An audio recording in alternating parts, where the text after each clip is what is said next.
saya justru melihat di situ ada peluang salah satu yang bisa dimanfaatkan, yakni adalah lahan tidur ataupun lahan yang mungkin secara selintas di pikiran kita lahan tersebut tidak dapat digunakan lagi, tapi dari tangan orang kreatif yang juga ini masih berusia muda menciptakan salah satunya adalah budaya seni tani yang dimana ini memanfaatkan lahan kosong menjadi sebuah tanaman yang tentunya dapat dikonsumsi. Bahkan banyak sekali orang-orang yang belajar langsung dengan beliau, dan untuk yang penasaran seperti apakah gambarannya, berikut informasi selengkapnya untuk Anda.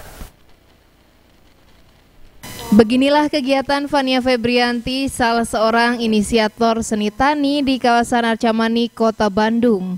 Setiap Kamis ia bersama beberapa rekannya mengepak sayur mayur di dalam tas-tas karung untuk didistribusikan kepada langganan yang sudah membayar di awal bulan untuk pengiriman tiap Kamis.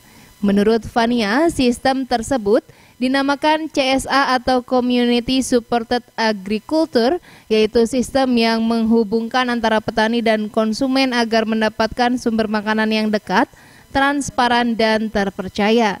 Sayur mayur yang didistribusikan merupakan hasil dari upayanya bersama teman-temannya menanami lahan tidur di kawasan Arca Manik.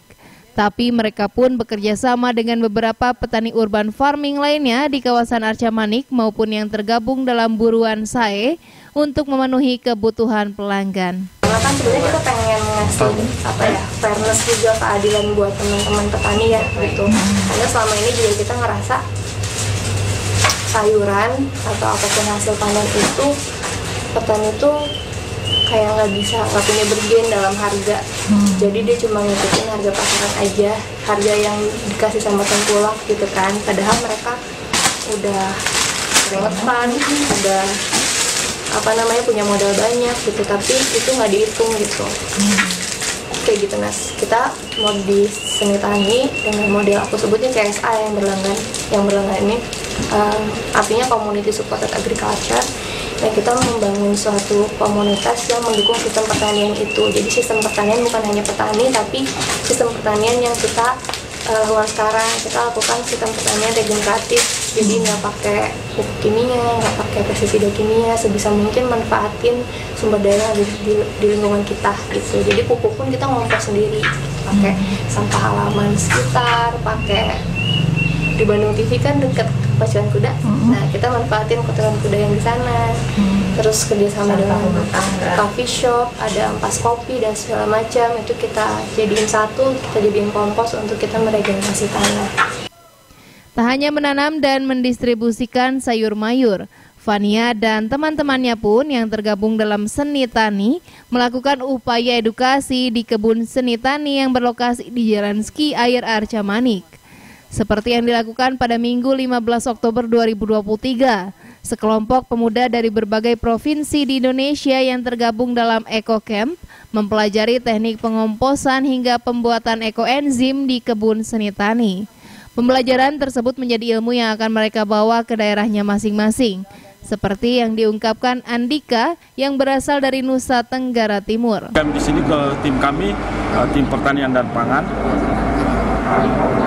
mau belajar tentang pertanian di kota, karena kami di pertanian di desa, terutama di NTT saat ini sedang mengalami krisis pangan karena harga beras naik dan lahan kekeringan. Sementara sistem pertanian kami adalah pertanian lahan marginal, yang mana lebih dalam proyek kami di proyek saya yang ke Grand Leader ini itu lebih mendominasikan pangan-pangan lokal yang ada di NTT, terkhususnya di daerah saya, yakni sorghum. Menurut Fania, program edukasi tersebut dilakukan untuk orang-orang dewasa dan anak-anak.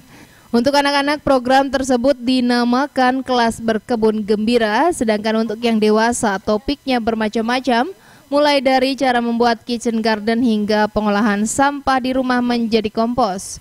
Fania pun berpesan jika masyarakat ingin membuat urban farming, sebaiknya terlebih dahulu melihat potensi yang ada di lingkungan masing-masing, mulai dari pemetaan sumber pupuk kompos hingga SDM. Dirinya menyontohkan pihaknya yang menarik SDM dari Karang Taruna melihat keberadaan anak-anak muda yang membutuhkan tambahan biaya hidup ataupun untuk pendidikan. Budi Hartati, Bandung TV.